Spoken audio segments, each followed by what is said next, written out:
Ndugu zangu, hii ni dawa ya kutibu changamoto za kwikwi.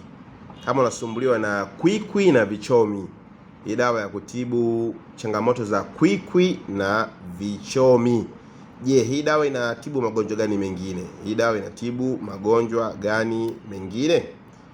Nasema kwamba dawa hii inatibu kwikwi. Kama unasumbuliwa na kwikwi, dawa hii inatibu kwikwi. Sawa. Dawa hii inasaidia kuondoa kiungulia. Mtu asumbuliwa na kiungulia, dawa hii inaondoa kiungulia. Inasaidia kuondosha changamoto ya tumbo kuunguruma.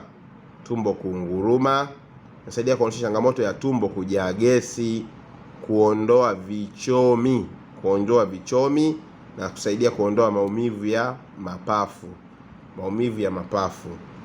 Jinsi ya kunywa ni kijiko kidogo